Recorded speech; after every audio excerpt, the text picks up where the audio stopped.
بسم الله الرحمن الرحيم. الحمد لله رب العالمين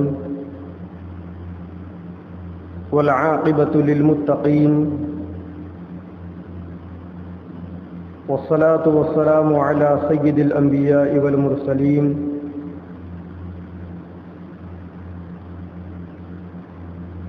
وعلى آله وأصحابه أجمعين ومن تبعهم بإحسان إلى يوم الدين. أما بعد، فأعوذ بالله من الشيطان الرجيم. بسم الله الرحمن الرحيم. يا أيها الذين آمنوا كتب عليكم الصيام كما كتب على الذين من قبلكم لعلكم تتقون.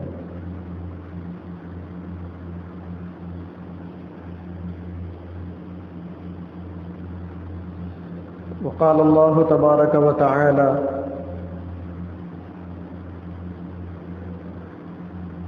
شهر رمضان الذي أنزل فيه القرآن هدى للناس وبينات من الهدى والفرقان.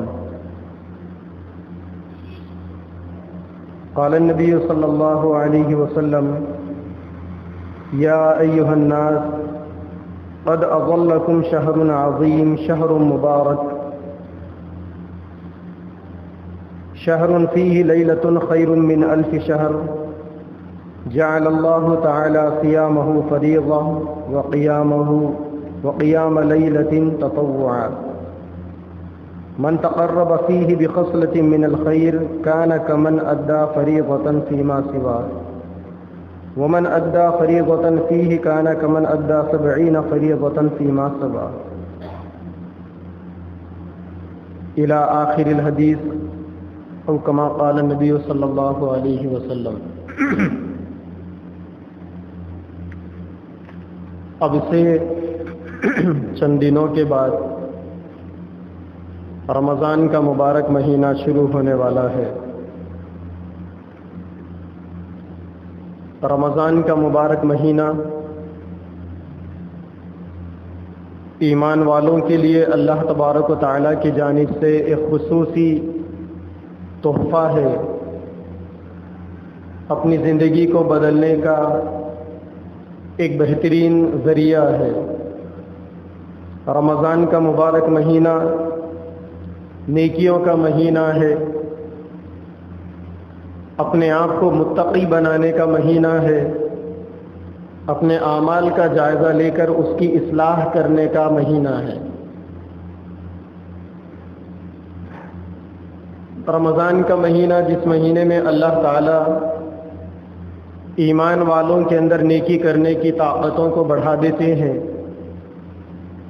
اور گناہ کے جذبات کو کم کر دیتے ہیں. روزے کی برکت سے نفس مغلوب رہتا ہے اور شیطان قید کر لیے جاتے ہیں. اللہ کے نبی صلی اللہ علیہ وسلم نے ایک دفعہ رمضان سے 1 ہفتہ پہلے صحابہ کرام کو جمع کیا اور جمع کر کر رمضان کے بارے میں ایک تقریر ارشاد فرمائی. اس تقریر میں اللہ کے نبی نے کہا کہ اے لوگوں، ایک بابرکت مہینہ آنے والا ہے، ایک مبارک مہینہ آنے والا ہے جس مہینے کے روزوں کو اللہ نے فرض قرار دیا اور اس مہینے کی رات کی عبادتوں کو یعنی تراویح اور تہجد کو اللہ تعالیٰ نے اپنے قرب کا ذریعہ بنایا. اس مہینے کے اندر جو آدمی ایک فرض عبادت کرتا ہے، ایک فرض نماز پڑھتا ہے، اس کو 70 فرائض کے ادا کرنے کا ثواب ملے گا. اور جو آدمی اس مہینے میں ایک نفل عبادت کرتا ہے، ایک نفل نماز پڑھتا ہے یا کوئی نفل صدقہ کرتا ہے تو اس کو فرض کے برابر ثواب دیا جائے گا. اللہ نے اس مہینے کو صبر کا مہینہ بنایا اور صبر کا بدلہ جنت ہے. اللہ نے اس مہینے کو ہمدردی کا مہینہ بنایا، غمخواری کا مہینہ بنایا، ایک دوسرے کے درد کو سمجھنے کا مہینہ بنایا یہ وہ مہینہ ہے جس کے اندر مومن کا رزق بڑھا دیا جاتا ہے. یزداد فیہ رزق المؤمن، جس کے اندر مومن کا رزق بڑھا دیا جاتا ہے. اور اس مہینے کے اندر جو کسی روزے دار کو روزہ کرا دے، افطار کروا دے، چاہے ایک گھٹ پانی کے ذریعے سے کیوں نہ ہو، ایک گھٹ شربت کے ذریعے سے کیوں نہ ہو، یا ایک کھجور کے ذریعے سے، یا کوئی معمولی سی چیز کے ذریعے سے کیوں نہ ہو، جو آدمی اس مہینے کے اندر کسی روزے دار کو افطار کروائے گا، اس کے بدلے میں اللہ تبارک و تعالیٰ اس کو گناہوں سے معاف کریں گے. یہ وہ مہینہ ہے جس مہینے کے پہلے 10 دن کو اللہ تعالیٰ نے رحمتوں والے بنائے، درمیان کے 10 دن کو مغفرتوں والے بنائے، اخیر کے 10 دن کو جہنم کی آگ سے آزادی والے بنائے. اور یہ وہ مہینہ ہے جس کے اندر اللہ تعالیٰ افطار کے موقع پر روزے داروں کی دعاؤں کو قبول کرتے ہیں، اور روزانہ افطار کے موقع پر اللہ تعالیٰ 10 لاکھ ایسے لوگوں کو جہنم سے آزاد کر دیتے ہیں. ان کے حق میں جنت کا فیصلہ ہوتا ہے جن کا جہنم میں جانا ضروری ہو گیا تھا. اور اسی مہینے کی جو آخری رات ہوتی ہے، عید سے پہلے کی رات، جسے چاند رات کہا جاتا ہے، اللہ نے اس رات کو لیلۃ الجائزہ یعنی انعام والی رات بنایا. اس رات کے اندر روزے داروں کو اللہ کی طرف سے انعام دیا جاتا ہے، ان کی دعائیں قبول ہوتی ہیں. اور پورے رمضان میں اللہ نے جتنے لوگوں کو جہنم سے آزاد کیا تھا، اس ایک رات کے اندر اس کے برابر اور اس سے زیادہ لوگوں کو اللہ تعالیٰ جہنم کی آگ سے آزاد کرتے ہیں. یہ رمضان کے مہینے کی مختصر سی فضیلت ہے، اور رمضان کے مہینے میں انجام دی جانے والی عبادتوں کا یہ اجر و ثواب ہے، جس کی ہلکی سی جھلک اللہ کے نبی صلی اللہ علیہ وسلم کی خطبے کی روشنی میں آپ کے سامنے رکھی گئی. اللہ تعالیٰ نے قرآن مجید کے اندر رمضان کے مہینے کے بارے میں بنیادی طور پر یہ بتایا کہ اے لوگو، ہم نے تم پر روزوں کو فرض کیا ہے. کتب علیکم الصیام کما کتب علی الذین من قبلکم، جیسا کہ تم سے پہلے قوموں پر، تم سے پہلی امتوں پر بھی روزے فرض تھے. یعنی ایک روزہ ایسی عبادت ہے جو اس امت پر بھی فرض ہے اور پچھلی امتوں کے اوپر بھی فرض تھا. پچھلی امتوں کے اندر روزوں کے انداز الگ تھے. بعض امتوں کے اندر ایک ہفتہ روزہ رکھتے تھے اور ایک ہفتہ کھانے کی اجازت ہوتی تھی. داؤد علیہ السلام کے زمانے کا روزہ بہت مشہور ہے، جسے صوم داؤدی کہا جاتا ہے. ایک دن روزہ رکھنا، دوسرے دن چھوڑنا، پھر تیسرے دن رکھنا، چوتھے دن چھوڑنا. الگ الگ انداز تھے روزے کے، لیکن اللہ تعالیٰ نے اس امت میں پیارے نبی صلی اللہ علیہ وسلم کی شریعت میں سال کے 11 مہینے کھانے کے لیے دیے ہیں اور 1 مہینہ رمضان کا روزے کے لیے دیا ہے. اور اللہ تعالیٰ نے اس کو عام کر دیا کہ دنیا کے کسی بھی کونے میں رہنے والا مسلمان اسی 1 مہینہ یعنی رمضان کے روزے رکھے. اب یہ الگ بات ہے کہ جن ممالک کے اندر ٹھنڈ پڑتی ہے، برف باری ہوتی ہے، وہاں روزے ہلکے لگتے ہیں، اور جن ممالک کے اندر گرمی زیادہ ہوتی ہے وہاں کے لوگوں کے اوپر روزے تھوڑا سا شاخ گزرتے ہیں. لیکن ان روزوں کا ہلکا ہونا یا روزوں کا شاخ گزرنا یہ اپنے اپنے علاقے کے لوگوں کے لیے ان کے اعمال میں برکت کے طور پر، ان کے ثواب میں زیادتی کے طور پر، اور مجموعی طور پر ان سب کے ایک فائدے کے طور پر برابر ہے. دنیا کے کسی بھی کونے کا آدمی روزہ رکھو، چاہے وہ گرما کے موسم کا روزہ ہو چاہے سرما کے موسم کا روزہ، سارے روزے رکھنے والوں کو اللہ تعالیٰ ایک ہی انعام دیتے ہیں. اور وہ انعام کیا ہے؟ اللہ نے فرمایا لعلکم تتقون، تم تقوی والے بن جاؤ گے. تقوی جو اللہ تبارک و تعالیٰ کی جانب سے بندوں کو دی جانے والی عظیم نعمت ہے، ایمان کے بعد بہت بڑی دولت ہے. ایمان اور یقین کے بعد اگر کسی بندے کو تقوی کی دولت مل جائے تو وہ دنیا کا سب سے خوش نصیب انسان ہے. کیونکہ اللہ نے فرمایا ان اکرمکم عند اللہ اتقاکم، لوگوں میں سب سے زیادہ عزت والا اللہ کی نظروں میں وہ ہے جو سب سے زیادہ تقوی والا ہو، اور یہ تقوی روزوں کی برکت سے حاصل ہوتا ہے۔ رمضان کے 1 مہینے کے روزے اللہ نے اس وجہ سے دیے تاکہ اللہ کے پورے ہی بندے تقوی والے بن جائیں، اللہ کے پورے ہی بندے اللہ کی نظروں میں عزت والے مرتبے والے بن جائیں۔ اللہ تبارک و تعالیٰ کی نہ کسی سے کوئی دشمنی ہے نہ کسی سے کوئی دوستی ہے۔ اللہ تعالیٰ نے دنیا کے اندر اعمال کا اختیار بندوں کو دیا، جو بندے جس درجے عمل کریں گے ان کو اتنا فائدہ ملے گا، ضرور ملے گا۔ اللہ تعالیٰ کے نزدیک چہرے نہیں دیکھے جاتے، انسان کی حیثیت نہیں دیکھی جاتی، خاندان بھی نہیں دیکھے جاتے، علاقے بھی نہیں دیکھے جاتے، امیر غریب کا فرق بھی نہیں دیکھا جاتا۔ اللہ تبارک و تعالیٰ کے پاس اگر کوئی چیز دیکھی جاتی ہے تو وہ انسان کی نیت دیکھی جاتی ہے اور انسان کے اعمال دیکھے جاتے ہیں۔ اگر کوئی آدمی اعمال کے اندر مشقت کرنے والا ہے، مجاہدہ کرنے والا ہے، تو پھر اس کا اللہ کی طرف پہنچنے کا راستہ بہت آسان ہوتا ہے۔ اور اگر کوئی آدمی دنیا کی ساری نعمتوں کے باوجود، اپنی حیثیت کے باوجود، اپنی شان کے باوجود نیکیاں نہیں کرتا، نیکیوں کے سلسلے میں جد و جہد نہیں کرتا، تو پھر ایسا آدمی اللہ کی نظروں میں کوئی حیثیت بھی نہیں رکھتا۔ اللہ تعالیٰ چاہتے ہیں کہ اس کے سارے بندے حیثیت والے بنے، مرتبے والے بنے، اسی لیے اللہ تعالیٰ نے سارے بندوں کے لیے روزہ جیسی عبادت دی، لعلکم تتقون، تاکہ سارے کے سارے بندے تقوی والے بن جائیں، اخلاص والے بن جائیں۔ یا ایھا الذین آمنوا کتب علیکم الصیام کما کتب علی الذین من قبلکم لعلکم تتقون، اے ایمان والو ہم نے تم پر روزوں کو فرض کیا جس طرح پچھلی قوموں پر روزوں کو فرض کیا تھا تاکہ تم تقوی والے بن جاؤ۔ ایاما معدودات، چند دن کے روزے رکھنے۔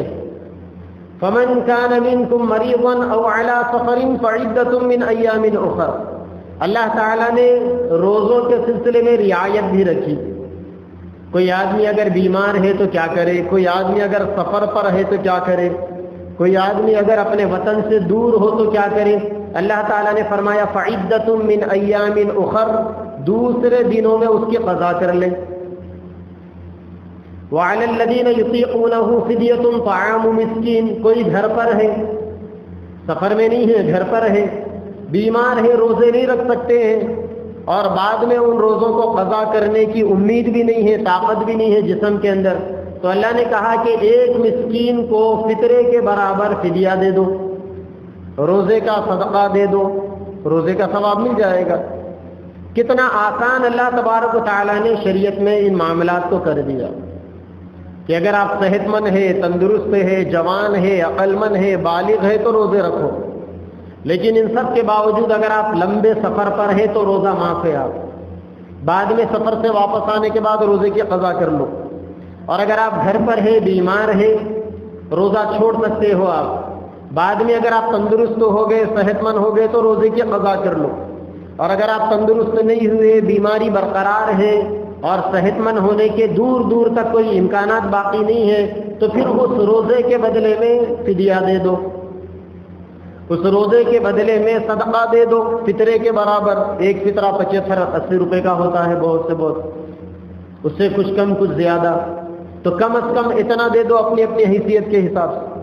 اب دیکھا جائے کہ امت میں روزے کے سلسلے میں بہت زیادہ افراط اور تفریط ہے۔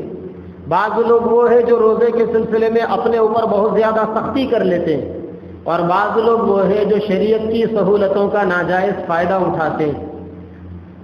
شریعت نے جب یہ کہہ دیا کہ بیمار کے لیے روزہ چھوڑنے کی اجازت ہے، تو ہم نے یہ سمجھ لیا کہ معمولی سردی کھانسی بھی ہو جائے تو روزہ چھوڑ سکتے ہیں، یا چھوٹی چھوٹی کوئی بیماری آ جائے تو روزہ چھوڑ سکتے ہیں، یا بھوک کو اگر برداشت نہ کر سکے تو روزہ چھوڑ سکتے ہیں۔ تو ایسی معمولی بیماریوں کا بہانہ بنا کر روزوں کو چھوڑ دینا، یہ انسان کے انتہائی محروم ہونے کی علامت ہے، بہت زیادہ خسارہ اٹھانے والا ہونے کی علامت ہے، کیونکہ اللہ کے نبی نے فرمایا کہ رمضان کے ایک روزے کا ثواب زندگی بھر کے روزے ملا کر بھی نہیں کر سکتے. آپ رمضان کا ایک روزہ چھوڑ دیے یا توڑ دیے، بعد میں آپ نے اس کے قضا کے لیے زندگی بھر روزے رکھے آپ نے، تو ساری زندگی کے روزے بھی ایک رمضان کے روزے کا ثواب حاصل نہیں کر سکتے. تو معمولی بہانوں سے، معمولی عذر کی بنیاد پر روزوں کو چھوڑ دینا یہ انسان کے محروم ہونے کی علامت.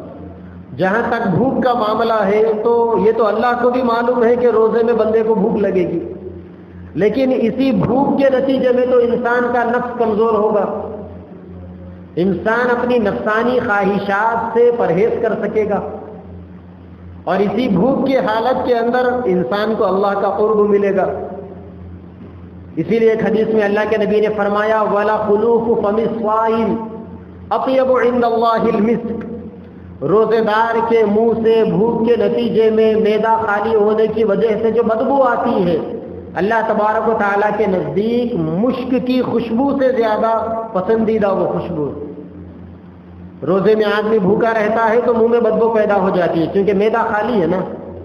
اب وہ جو معدے کے جو بخارات ہیں، معدے کی جو گرمی ہے، وہ آدمی کے انتڑیوں کے راستے سے منہ میں آتی.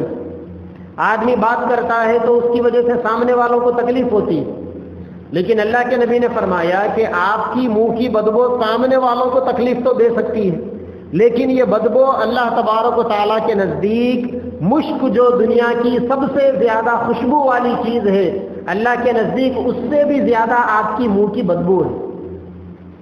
کیوں؟ کیونکہ اللہ تعالیٰ کو آپ کا بھوکا رہنا پسند ہے، اور آپ کے بھوکے رہنے میں ہی آپ کے متقی بننے کا راز چھپا ہوا ہے. آپ کے بھوکے رہنے میں ہی آپ کے اپنے نفس کو کچلنے کا راز چھپا ہوا ہے. تو معمولی بہانوں سے روزوں کو نہیں چھوڑنا چاہیے. اور دوسری چیز، روزوں کے سلسلے میں افراط ہوتا ہے. بعض لوگ ضرورت سے زیادہ شریعت نے جو گنجائش دے دی اس گنجائش سے بڑے بڑے کام کرتے ہیں. شریعت نے کہہ دیا کہ بیماری کی حالت میں روزہ مت رکھو. شریعت نے کہہ دیا کہ ایسی بیماری ہے، کسی اچھے مسلمان تقوی والے ڈاکٹر نے آپ کو مشورہ دیا ہے کہ آپ روزہ مت رکھو، تو آپ روزہ مت رکھو. شریعت نے کہہ دیا ہے کہ آپ سفر پر ہے تو روزہ مت رکھو. اب آپ سفر پر ہے، آپ روزہ رکھیں گے، یا آپ بیمار ہے آپ روزہ رکھیں گے، اور یہ روزہ آپ کے جسم کو، آپ کے صحت کو نقصان پہنچائے گا. شریعت اس کو پسند نہیں کرتی، دین اس کو پسند نہیں کرتا، کیونکہ اسلام کے اندر روزہ رکھنا فرض ہے، اور اپنی صحت کا، اپنی جان کی حفاظت کرنا بھی فرض ہے. جب دو فرض آپس میں ٹکرائیں گے تو اسلام اس میں جو سب سے بڑا فرض ہے، یعنی اپنی جان کا، اپنی صحت کا خیال کرنا، اسلام یہ کہتا ہے کہ اس فرض کے اوپر عمل کرو، اس فرض کو چھوڑ دو. اگر آپ کی جان باقی رہے گی تو آپ بعد میں بھی روزے کی قضا کر سکتے ہیں. یہ جو آپ کا فرض چھوٹ گیا ہے اس کو لوٹا سکتے ہیں، لیکن اگر جان چلی جائے تو پھر واپس نہیں آتی. بیماری کی حالت میں اگر روزہ رہنے سے بیماری اور بڑھ سکتی ہے، تو پھر بیمار جب انسان ہو جاتا ہے تو اب صحت لوٹ کر واپس نہیں آتی.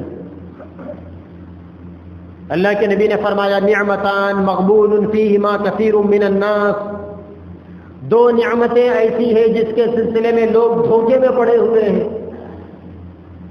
الصحۃ والفراغ، ایک تو لوگ اوقات کی قدر نہیں کرتے، وقت جب ہاتھ سے نکل جاتا ہے تو بعد میں افسوس کرنے لگتے ہیں، اور دوسرے صحت مندی، تندرستی.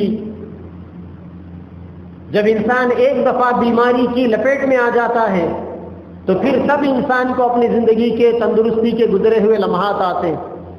آدمی دنیا خرچ کر کر صحت مند بننا چاہتا ہے، لیکن صحت لوٹ کر واپس نہیں آتی. اسی لیے اپنی صحت کو مینٹین کرنا چاہیے. اسلام نے کہا کہ اگر روزہ رکھنے سے آپ کی صحت کا نقصان ہوتا ہے، روزہ چھوڑ دو، بعد میں جب تندرست ہوں گے تو روزے کی قضا کر لینا. تو روزے کے سلسلے میں عام طور پر لوگ اس دو قسم کی افراط اور تفریط کا شکار ہے. بعض ہماری عورتیں جو بچوں کو دودھ پلاتی ہیں اور روزے کی وجہ سے دودھ پینے والے بچے کے لیے بھی مشقت پیش آتی ہے اور بچے کو دودھ نہیں مل سکتا. شریعت نے یہ کہا کہ اگر آپ کے ماں کے روزہ رکھنے سے بچے کو دودھ نہیں ملتا تو پھر ماں کو روزہ چھوڑنے کی اجازت. کیونکہ ماں کے عبادت کی چکر میں اسلام اس بات کی اجازت نہیں دیتا کہ معصوم بچے کی زندگی کو خطرے میں ڈالو آپ، کیونکہ یہ بچہ اللہ تعالیٰ کی نعمت ہے، اولاد اللہ کی بڑی نعمت ہے، اور قسمت والوں کو اللہ تعالیٰ اولاد کی نعمت سے نوازتے ہیں۔ آپ کو بڑی قسمت سے، بڑی توفیق سے، بڑی عطا سے اللہ نے یہ نعمت دی ہے، آپ روزہ رکھ کر بچے کو صحت سے محروم مت کرو، کیونکہ ماں کے لیے روزہ جتنا ضروری ہے بچے کے لیے ماں کا دودھ اس سے زیادہ ضروری۔ دیکھیے اسلام کی پاکیزہ تعلیمات کے اندر کتنی حکمتیں اور کتنے راز ہیں۔ روزوں کی جب بات آتی ہے تو ہمارے معاشرے کے اندر ایک خرابی اور بھی ہمیں نظر آتی ہے۔ دو چیزوں کی خرابی ہے اپنی اولاد کے سلسلے میں۔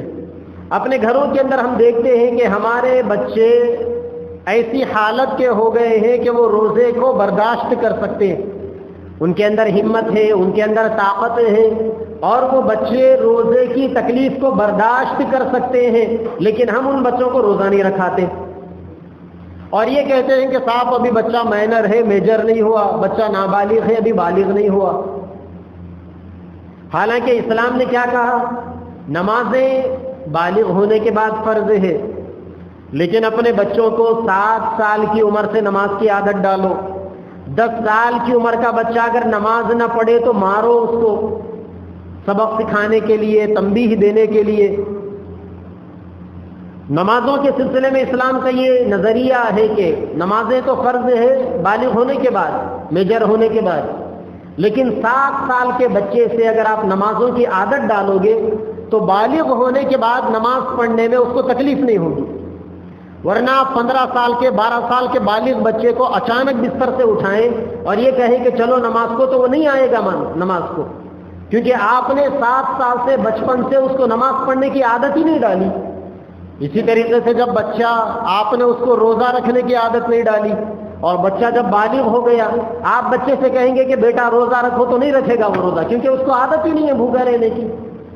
آپ نے روزانہ اس کو 3-3، 4-4، 5-5 ٹائم کھلانے کی عادت ڈالی، وہ کچھ نہ کچھ دن کے ہر حصے میں کھانے کا عادی ہے، تو پھر وہ اچانک 14 گھنٹے کا، 15 گھنٹے کا روزہ کیسے رہے گا؟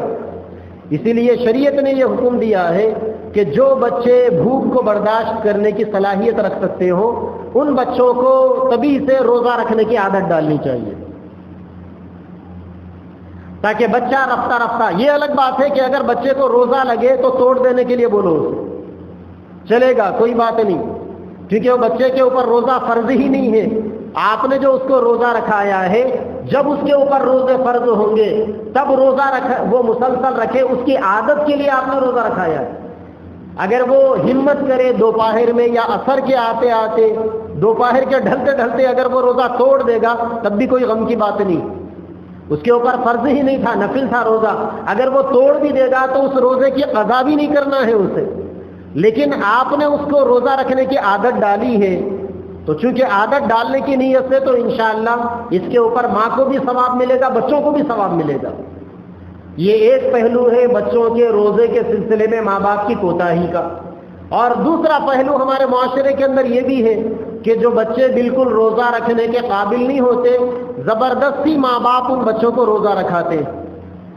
وہ بچہ 8 بجے سے 7 بجے سے پیاس کی، بھوک کی شکایت کرتا ہے، ماں باپ اسے تڑپاتے رہتے ہیں افطار کے موقع تک۔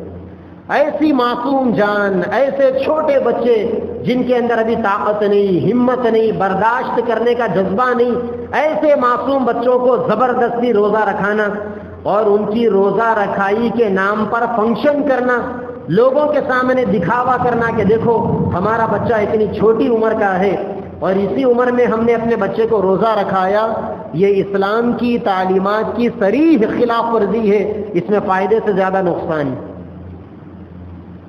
گزشتہ زمانے کی تاریخ کے اندر ایسے 2-4 واقعات بزرگان دین نے مثال کے طور پر کتابوں میں لکھ کر رکھے ہیں کہ چھوٹے بچوں کو زبردستی روزہ رکھایا گیا، بچہ پانی مانگتا رہا، ماں باپ نے پانی دینے سے انکار کر دیا، اور روزہ رکھائی کے نام پر افطار کے موقع پر بہترین دعوت کا انتظام ہوا، خاندان کے لوگوں کو، علاقے کے لوگوں کو جمع کیا گیا، افطار کے آتے آتے پیاس کی شدت کی وجہ سے بچے کا انتقال ہو گیا۔ یہ کون سی عقل مندی؟ یہ کون سا جلاد پن ہے؟ کیا اسلام اس کی اجازت دیتا ہے؟ نہیں. اسلام کی تعلیمات کے اندر بیلنسنگ ہے. اسلام نہ اپنے اوپر ظلم کرنے کے بارے میں کہتا ہے، نہ اپنے آپ کو بہت زیادہ آزاد بنانے کے بارے میں کہتا ہے. اسلام کی تعلیمات میں بڑی صفائی ہے. جب بھی یہ اسلام بدنام ہوا، مسلمانوں کی غلط ایکٹیویٹیز سے بدنام ہوا، مسلمانوں کی بدعمالیوں سے بدنام ہوا. ورنہ اس اسلام کے اندر تو اللہ تعالیٰ نے ایسی برکتیں رکھی ہے اور ایسی مزیدار تعلیمات رکھی ہے کہ اگر انسان 100% دین کے اوپر عمل کر لے تو کسی بھی عمر کے آدمی کے لیے، کسی بھی حیثیت کے آدمی کے لیے، کسی بھی علاقے کے آدمی کے لیے اسلام کی تعلیمات مصیبت کا ذریعہ نہیں بنتی. روزے کا اصل فائدہ انسان کو اس وقت ملتا ہے جب انسان روزے میں گناہوں سے بچے. روزہ کہتے ہیں کھانے پینے سے اپنے آپ کو بچانا، بیوی کے پاس جا کر اپنی جائز ضروریات کو پورا کرنے سے اپنے آپ کو بچانا، اس کا نام روزہ ہے. اور ساتھ ہی ساتھ روزہ نام ہے اپنے زبان کی حفاظت کرنا، اپنے کان کی حفاظت کرنا، اپنے آنکھوں کی حفاظت کرنا، اپنے خیالات کو اپنے قابو میں رکھنا، اپنے ہاتھ پیر کا صحیح استعمال کرنا. روزے میں یہ چیزیں بھی ضروری. اللہ کے نبی نے فرمایا کہ اگر کوئی بندہ روزے کی حالت میں گناہوں سے نہیں بچتا، زبان سے غیبت کیے جا رہا ہے، کانوں سے میوزک سنے جا رہا ہے، آنکھوں سے غیر عورتوں کو یا حرام نظاروں کو دیکھے جا رہا ہے، ہاتھوں سے ظلم کر رہا ہے، پیروں سے برائی کے کاموں کی طرف چل کر جا رہا ہے، اللہ کے نبی نے فرمایا کہ اس کا بھوکا رہنا اللہ کے لیے کوئی فائدہ مند چیز نہیں. روزے کی حالت کے اندر گناہوں سے نہیں بچنا، ترک معاصی کا نہ کرنا انسان کے بھوکا رہنے کی مشقت سے بڑھ کر کوئی اور چیز نہیں. اسی لیے روزے کی حالت کے اندر اپنے روزے کو بچانے کے لیے، اس کا بھرپور فائدہ اٹھانے کے لیے آدمی گناہوں سے اپنے آپ کو بچائے. اور گناہوں سے اپنے آپ کو بچانے کے لیے سب سے بہترین ذریعہ لوگوں سے ملنا جلنا کم کر دے، بلکہ بند ہی کر دے. سال بھر تو ہم لوگوں سے ملتے جلتے رہتے ہیں، رمضان کے 1 مہینے تنہا ہو جائے. مسجدوں کو آئیں گے، لوگوں سے ملاقات ہوگی، غیر ضروری باتیں نہ کریں. ان جو کام کی بات ہے وہی کام ان سے کریں. تھوڑا سا مشکل کام ہے، اسی لیے آج کے جمعہ میں بیان کیا جا رہا ہے اور 10 دن باقی ہے. ابھی سے اگر بات کم بولنے کی پریکٹس کریں گے، عادت ڈالیں گے تو عادت پڑے گی اور روزوں کو بچانا بہت آسان ہوگا. اور اگر انسان چاہ لے کہ مجھے بولنا ہی نہیں ہے تو پھر کون سی چیز، کون سی طاقت ایسی ہے جو انسان کو زبردستی بولنے پر مجبور کرے؟ آپ عادت ڈال لیں اپنے اندر کہ مجھے بولنا ہی نہیں ہے، غیر ضروری باتیں نہیں بولنا ہے، کام کی باتیں بولوں گا. تو پھر جب آپ کام کی باتیں ہی بولیں گے تو آپ کی زبان سے غلط بول نہیں نکلیں گے. جب زبان سے غلط بول نہیں نکلیں گے تو آپ کا روزہ بچا ہوا رہے گا.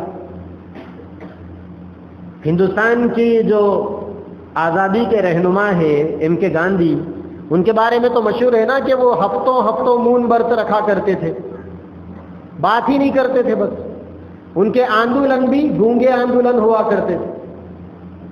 لوگ اسٹرائک کرتے ہیں نا، احتجاج کرتے ہیں، نعرے لگاتے ہیں، چلا چلا کر نعرے لگائے جاتے ہیں، اور اپنی آواز سے دم نہیں بھرتا تو مائک لگا کر چلایا جاتا ہے. لیکن وہاں چلانے کا تصور نہیں تھا. وہ آندولن، وہ اسٹرائک، وہ احتجاج ایک الگ ڈھنگ کا ہوتا تھا. اور وہ کیا، بالکل ہم کچھ نہیں بولیں گے، مون بس خاموش بیٹھیں گے، بس اشاروں سے بات ہوگی، بس خاموش بیٹھیں گے. تو ایک آدمی دنیا کے فائدے کے لیے، تاریخ میں لکھا ہوا ہے، ہفتوں وہ مون برت رکھ سکتا ہے، تو آپ اپنے روزے کو بچانے کے لیے مون برت کیوں نہیں رکھ سکتے؟ اور آپ لوگوں سے ملنا جلنا کم کر دیں گے، سامنے والوں سے غیر ضروری باتیں نہیں کریں گے تو اس کی بھی زبان نہیں کھلے گی. اور اس کی زبان اگر کھل گئی اور اس نے دوسروں کی غیبت کر دیا تو اس کی غیبت کے نتیجے میں آپ کے بھی روزے خراب ہوں گے. کیونکہ اللہ کے نبی نے فرمایا کہ روزے کی حالت میں غیبت کرنے والا اور غیبت سننے والا، یہ دونوں کے بھی روزے برباد ہو جاتے ہیں. ہم لوگ کیا کرتے ہیں عام طور پر، ہمارا رمضان ایسا گزرتا ہے کہ رمضان سے پہلے کی حالت اور رمضان کی حالت برابر ہوتی. بلکہ رمضان سے پہلے تو کاروبار میں مصروف رہ رہے تھے، رمضان میں روزے کے بہانے سے تھوڑا کاروبار کو بھی چھٹی دے دیا، تو اب رمضان سے زیادہ گناہ ہم رمضان میں کر لیتے، رمضان کے علاوہ سے زیادہ گناہ رمضان میں کر لیتے۔ رمضان کے علاوہ اپنا وقت کاروبار میں گزرتا تھا، رمضان میں ٹائم پاس کے نام پر دوستوں کے ساتھ میں وقت گزرتا ہے۔ اب جب 4 دوستوں کے ساتھ میں بیٹھ گئے تو ایران کی باتیں سامنے آ گئی، ادھر ادھر کی غیر ضروری باتیں سامنے آ گئی، غیروں کا تذکرہ سامنے آ گیا۔ اب روزے کے اندر آدمی غیبت پہ غیبت کرتا جا رہا ہے، دوسروں کے بارے میں برائیاں بیان کرتا جا رہا ہے، دوسروں کے بارے میں الزام تراشیاں، دوسروں کے اوپر بہتان ترازیاں، اب سلسلہ چل پڑا۔ کیا فائدہ اس روزے کے رہنے کا؟ روزے کی حالت کے اندر نگاہوں کی حفاظت نہیں، وہی موبائل کو استعمال کر رہے ہیں، اس کے اندر نیٹ چل رہا ہے، فیس بک کے اوپر جا رہے ہیں، اب اس میں گندے گندے ایڈورٹائزمنٹ آ رہے ہیں، گندے گندے مناظر، فحش تصاویر آ رہی ہے، اب آدمی اس کو دیکھ رہا ہے، اور روزے کی حالت میں اس دیکھنے کو آدمی گناہ بھی نہیں سمجھتا۔ یوٹیوب کے اوپر چلے گیا، آدمی ٹائم پاس کر رہا ہے یوٹیوب کے اوپر، یہ ویڈیو دیکھو، وہ ویڈیو دیکھو، اب ان ویڈیوز کے تھمبنیلوں کے اوپر خواتین کی تصویریں، ماڈلز کی تصویریں، اب جب اس کے اوپر آدمی کی نظر پڑے گی، بھلے ہی آدمی نے ارادے سے یہ کام نہیں کیا، لیکن بغیر ارادے کے بھی جب کسی غیر پر نظر پڑتی ہے تو انسان کی عبادتوں کا نور ختم ہو جاتا ہے۔ اسی لیے روزے کی حالت کے اندر نیٹ کو بند کر دینا چاہیے، غیر ضروری چیزوں کو استعمال نہیں کرنا چاہیے۔ رمضان کے اندر حقوق العباد کے سلسلے میں دوسروں کے حقوق کے بارے میں ہم حق تلفیہ کرتے ہیں۔ اللہ کے نبی نے فرمایا یہ مہینہ غمخواری کا مہینہ ہے، دوسروں کے دکھ درد کو، تکلیفوں کو سمجھنے کا مہینہ ہے۔ اس مہینے سے پہلے ہم نے اوروں کے حقوق کو دبایا، رمضان کے اندر بھی اگر دوسروں کے حقوق کو دبائیں گے تو پھر یہ رمضان غمخواری کا مہینہ کیسے بنے گا؟ دوستوں میں دل بہلانے کے لیے روزے کی حالت میں کیرم بورڈ کھیل رہے ہیں۔ گزشتہ کا رمضان لاک ڈاؤن میں گھروں میں گزرا، نمازیں پڑھنے کے لیے مسجدوں میں بھی آنے کی اجازت نہیں تھی۔ اکثر لوگوں سے میں پوچھتا تھا فون کر کر کے رمضان کیسا گزر رہا ہے، کہتے تھے کوئی بیوی بچوں کے ساتھ کیرم بورڈ کھیل رہا ہے، کوئی محلے کے دوستوں کے ساتھ کیرم بورڈ کھیل رہا ہے، کوئی لوڈوز گیم کھیل رہا ہے، کوئی اشٹا چما کھیل رہا ہے، کوئی کچھ۔ روزے کا مقدس لمحہ ہے، رمضان کے مقدس اوقات ہے، اور آپ غیر ضروری کاموں میں اپنے اوقات کو برباد کر رہے ہیں، اور آپ کا مقصد یہ ہے کہ ٹائم پاس کرنا ہے۔ جب آپ کو ٹائم پاس ہی کرنا ہے تو آپ کبھی ٹائم کو پاس کرنے کا بھی پلان کیجئے نا۔ ٹائم کو پاس کرنے کا ہی پلاننگ کیوں کرو گے آپ؟ ٹائم تو ویسے ہی پاس ہو جائے گا، بھلے ہی آپ کا ٹائم فیل ہو جائے، آپ فیل ہو جائے، ٹائم تو پاس ہو جائے گا۔ ٹائم کا کام ہی ہے پاس ہونا، لیکن وہ ٹائم کو پاس کرنے کے چکر میں آپ اپنے آپ کو فیل مت کیجئے، اور آپ اس وقت فیل نہیں ہوں گے جب آپ پاس ہونے والے ٹائم کو پاک کرنے کی فکر کریں گے۔ لہذا آپ روزے کی حالت کے اندر اپنے ٹائم کو پاک کیجئے، اللہ کا ذکر کر کر، قرآن مجید کی تلاوت کر کر، نوافل پڑھ کر، تنہائیوں کے اندر اپنے گناہوں کے اوپر آنسو بہا کر، اللہ کے نبی صلی اللہ علیہ وسلم کے اوپر درود شریف پڑھ کر ٹائم کو پاک کیجئے۔ 4 دوست اگر مل گئے، اگر کوئی دوست آپ کو غیر ضروری باتوں میں لگاتا ہے تو آپ اسے کہیں کہ چلو ایک کام کریں گے، قرآن پڑھیں گے سب بیٹھ کر، نہیں آئے گا وہ آپ کی دوستی چھوڑ کر چلا جائے گا، کیونکہ اللہ کا قرآن توفیق والے لوگوں کو نصیب ہوتا ہے۔ تو آپ سمجھ لیں کہ اگر وہ اٹھ کر چلا گیا تو آپ کا دوست نہیں تھا، وہ آپ کا دشمن تھا، وہ آپ کی عبادت کو خراب کرنے کے لیے آیا تھا، کم وقت وہ آپ کے وقت کو برباد کرنے کے لیے آیا تھا وہ۔ اور یاد رکھیں کہ شیاطین صرف جنات میں ہی نہیں ہوتے، شیاطین انسانوں میں بھی ہوتے۔ قرآن مجید کا آخری سورہ کون سا ہے؟ سورہ ناس۔ ناس کا مطلب انسان۔ اللہ تعالیٰ نے اس سورے کا نام ہی ناس رکھ دیا، انسان۔ اور اس کی سب سے آخری آیت کیا ہے؟ پہلی آیت قل اعوذ برب الناس، میں لوگوں کے رب کی پناہ مانگتا ہوں، ملک الناس، لوگوں کے مالک کی پناہ، یعنی اللہ کی پناہ مانگ رہا ہوں۔ سب سے آخری میں کیا آیت ہے؟ من الجنتی، ارے پڑھو نا، یاد نہیں ہے آپ کو؟ من الجنتی والناس، ترجمہ کیا ہے اس کا؟ میں پناہ مانگتا ہوں وسوسہ ڈالنے والے شیطانوں سے اور وسوسہ ڈالنے والے انسانوں سے۔ الذی، اس سے پہلے کی آیت، الذی یوسوس فی صدور الناس، یوسوس کا مطلب وسوسہ ڈالنا، کہاں ڈالنا؟ فی صدور الناس، صدر کا مطلب سینہ، اس کا پلورل ورڈ ہے صدور، اور ناس کا مطلب انسان۔ الذی یوسوس فی صدور الناس، جو لوگ انسانوں کے سینوں میں وسوسے ڈالتے ہیں، اور وسوسے کون ڈالتے ہیں؟ من الجنتی والناس، انسان بھی وسوسے ڈالتے ہیں، شیطان بھی وسوسے ڈالتے ہیں، تو آپ کو تو دونوں سے بھی بچنا ہے۔ وہ جو شیطان وسوسہ ڈالتا ہے نا، وہ بول کر نہیں ڈالتا، سمجھنے کا موقع بھی نہیں دیتا کم وقت، لیکن انسان جو وسوسہ ڈالتا ہے، اگر آپ اپنا ایک ٹارگٹ طے کر لیں کہ مجھے اپنے روزے کو بچانا ہے اور مجھے اپنے اوقات کو پاک کرنا ہے، تو وسوسہ ڈالنے والے انسان کو پہچاننا بہت آسان ہوگا۔ اسی لیے روزے کی حالتوں کے اندر ٹائم پاس کے نام سے یہ غیر ضروری کام آپ ہرگز مت کیجیے۔ سحری کے سلسلے میں 2-4 غلطیاں ہم سے ہوتی ہے۔ بعض لوگ وہ ہوتے ہیں جو رات میں زیادہ کھا لیتے ہیں، سحری ہی نہیں کرتے، اور بعض لوگ وہ ہوتے ہیں جو سحری کرتے کرتے سحری کا وقت ہی ختم ہو جاتا ہے۔ یہ 2 غلطیاں بھی اسلام میں پسندیدہ نہیں ہے۔ اسلام سحری کے سلسلے میں بیلنسنگ کی یہ تعلیم دیتا ہے۔ اللہ کے نبی نے فرمایا، ان اللہ وملائکتہ یصلون علی المستحسرین، اللہ اور اس کے فرشتے سحری کھانے والوں کے اوپر درود و سلام بھیجتے ہیں، لہذا سحری کا جو وقت ہے آپ اس وقت پر سحری ختم کر دیں۔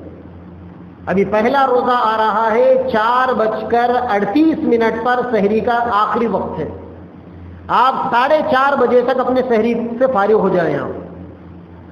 آپ رات بھر بھلے ہی کھائے ہوں گے، سنت پر عمل کی نیت سے آپ کو بھوک نہیں ہے، کم از کم سحری میں 1 کھجور کھا لیں، آپ 1 گھٹ پانی پی لیں، آپ، یا گرما کا موسم ہے، پانی کی آدمی کو پیاس کی شدت نہ ہو، الائچی کی آپ ڈکاشن پی لیں، آپ، یا 1 آدھ موز کھا لیں، تاکہ دن بھر آپ کو پانی کی شدت کا احساس نہ ہو۔ آپ سحری کی نیت سے کھا لیں، انشاءاللہ آپ کے اوپر اللہ کی اور اس کے فرشتوں کی رحمتیں نازل ہوگی۔ بقیہ یہ ہے کہ رات میں ہی پیٹ بھر کر کھا کر سو جانا، سحری سے محروم ہو جانا، یہ انتہائی محرومی کی علامت ہے۔ ساتھ ہی ساتھ افطار کے سلسلے میں بہت سی غلطیاں ہم لوگ کرتے ہیں۔ اللہ کے نبی نے فرمایا کہ افطار معمولی ہو آدمی کا، کھجور سے ہو یا شربت کے 1 آدھ گھونٹ سے ہو یا پانی سے ہو، یہ ضروری نہیں ہے کہ آپ دن بھر بھوکے تھے تو افطار کے اندر وہ سارا کا سارا اس کی تلافی کر لے۔ میرے استاد محترم مولانا حمید الدین حسامی عاقل صاحب رحمۃ اللہ علیہ بڑی پیاری بات کہتے تھے۔ حضرت کہتے تھے کہ ایک نان مسلم ان کے پاس آئے، آ کر کہنے لگے کہ مولانا وہ زیادہ کھانے والا مہینہ کب آنے والا ہے؟ مولانا نے کہا کہ بھائی مسلمانوں میں تو کم کھانے کا مہینہ ہے، یہ زیادہ کھانے کا مہینہ کون سا؟ کہنے لگے کہ وہ مسجدوں کے سامنے فروٹس کی بنڈیاں لگی ہوئی ہوتی ہے، مسجدوں کے سامنے کھجور کے اسٹالس لگے ہوئے ہوتے ہیں، وہ دہی بڑوں کی دکانیں ہوتی ہیں، وہ حلیم کی اور حریص کی دکانیں ہوتی ہے، ہفتوں پہلے سے اس کی پبلکسٹی ہوتی ہے، اس کا پرچار ہوتا ہے۔ گویا ہم نے ہمارے ہندو بھائیوں کے سامنے، برادران وطن کے سامنے یوں میسج دے دیا کہ یہ رمضان کا مہینہ بھوکا رہنے کا نہیں ہے بلکہ زیادہ کھانے کا مہینہ ہے، اور اسی لیے ہم افطار میں اتنا زیادہ کھا لیتے ہیں کہ صاحب دن بھر بھوکے تھے نا، کھانے دو، افطار میں کھا لیے۔ سحری میں اتنا زیادہ کھا لیں گے، پوچھا جائے گا کہ صاحب کم کھاؤ تاکہ روزے کا فائدہ ملے، بولیں گے نہیں صاحب دن بھر بھوکے رہنا ہے نا، اس لیے سحری میں زیادہ کھا لیے۔ تو جب آپ نے سحر میں بھی پیٹ بھر لیا، افطار میں بھی پیٹ بھر لیا، اور دن بھر کی ساری ایکٹیویٹیز میں آپ نے نہ اپنی زبان کو پاک رکھا، نہ کانوں کو پاک رکھا، نہ نگاہوں کو پاک رکھا، نہ اپنے اوقات کو پاک رکھا، تو پھر اب آپ کو روزے کا فائدہ ملنے والا نہیں ہے۔ بہت سارے لوگ افطاری کی شاپنگ کے بہانے پر رمضان کے دن افطار سے پہلے کے وہ قیمتی لمحات کو ضائع کر دیتے ہیں۔ اللہ کے نبی نے فرمایا افطار کے وقت روزے دار کی دعا قبول ہوتی ہے، اور آپ روزہ رہ کر افطاری خریدنے کے چکر میں آپ نے وقت کو ضائع کر دیا، افطار پارٹیوں کے چکر میں آپ نے وقت کو ضائع کر دیا۔ ہمارے پاس اوقات کا ایسا سسٹم ہونا چاہیے کہ آپ پہلے ہی افطاری خرید کر رکھ لیں، اور اگر کھانے کا اتنا ہی شوق ہے تو افطار سے آدھا پون گھنٹہ پہلے ایک کھجور لے کر، ایک گلاس پانی لے کر مسجد میں کونا پکڑ لیں اور اس کھجور سے اس ایک گلاس پانی سے افطار کر لیں، ڈھیر ساری دعائیں کر لیں۔ اگر من ہو پھر بھی کھانے کا تو مغرب کے بعد جا کر آپ کھا لیں۔ ساتھ ہی ساتھ ہم لوگ افطار کرتے ہی باہر دوڑتے ہیں، ارے جلدی چلو، وہ فلاں بھائی کی حلیم بہت اچھی ہے ورنہ ختم ہو جائے گی۔ رمضان کے مہینے میں رمضان کے بعد 3 رکعت فرض کے بعد اللہ کے نبی اپنی ساری زندگی میں 6 رکعت اوابین کے پڑھتے تھے، اور اللہ کے نبی نے فرمایا 6 رکعت اوابین کی نماز پڑھنے کا ثواب 6 سال کی عبادت کا ثواب۔ کل ملا کے 10 منٹ نہیں لگتے 6 رکعت کے لیے۔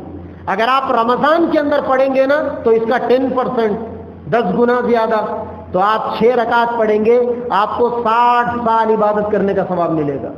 لیکن آپ نے وہ حلیم کے، وہ دہی وڑوں کے چکر میں جانا ہے آپ کو، اور اس کی یعنی اوابین کی نماز کو ضائع کر دینا۔ اسی طریقے سے تراویح کے سلسلے میں غیر ضروری ہم سے حرکتیں ہوتی، وقت تو ختم ہو چکا۔ تراویح کے سلسلے میں غیر ضروری چیزیں ہم سے سرزر ہوتی ہے۔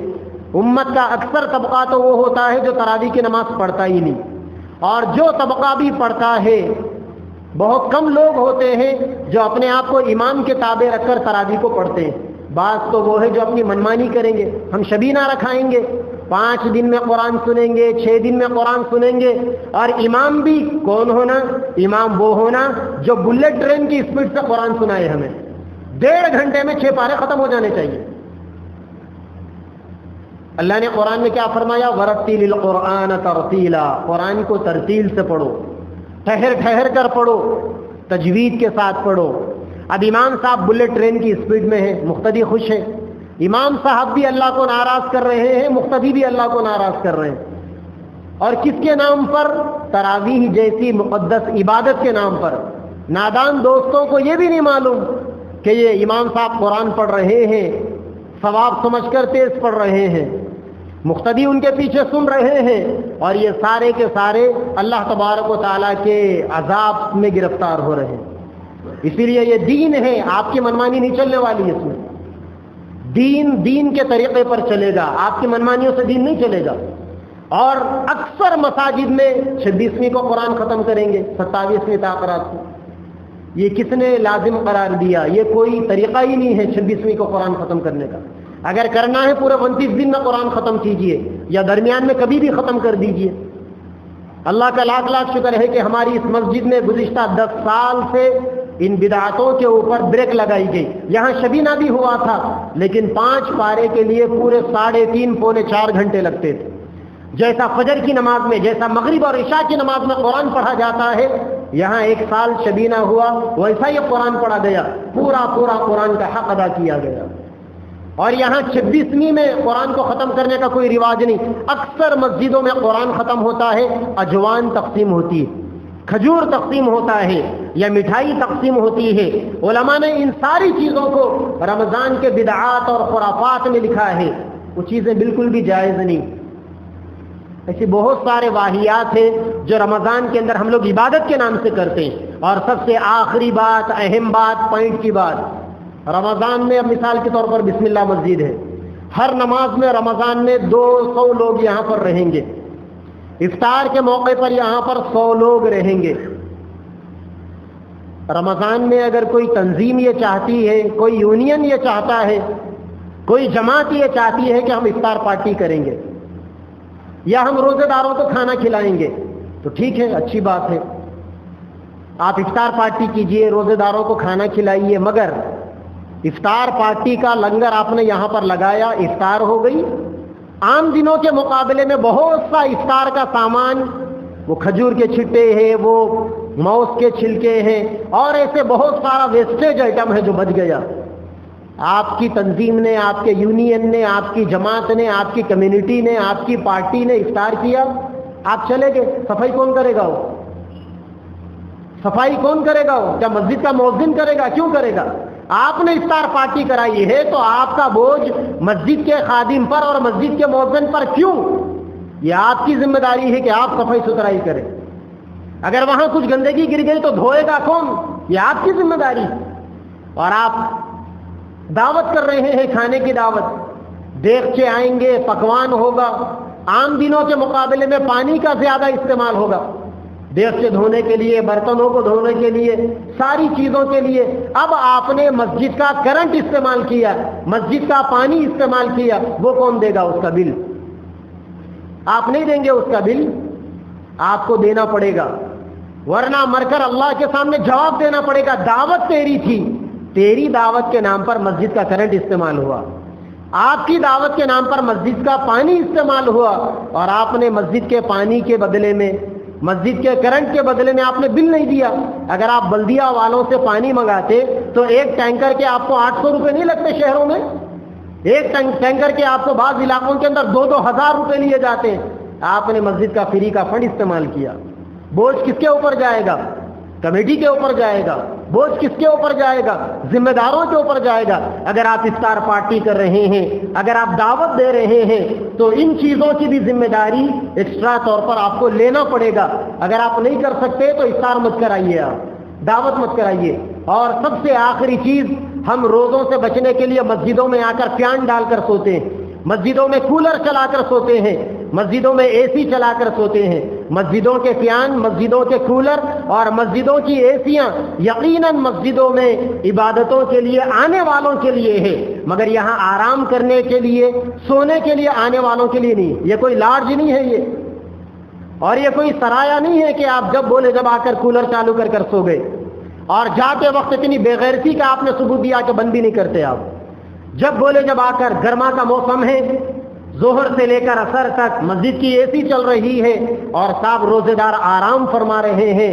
اگر آپ آرام کر رہے ہیں تو ایمانداری کا یہ تقاضا ہے، امانت داری کا یہ تقاضا ہے کہ آپ باضابطہ گھنٹوں کا حساب کر کر اپنے حساب سے آپ کاؤنٹ کریں کہ ہمارے فین چلانے سے، کولر چلانے سے، اے سی چلانے سے کتنے یونٹ کرنٹ جلا ہوگا، اور مسجد کا کرنٹ کون سے فیز کا ہے، اس حساب سے آپ وہاں پر بل جمع کروائیں۔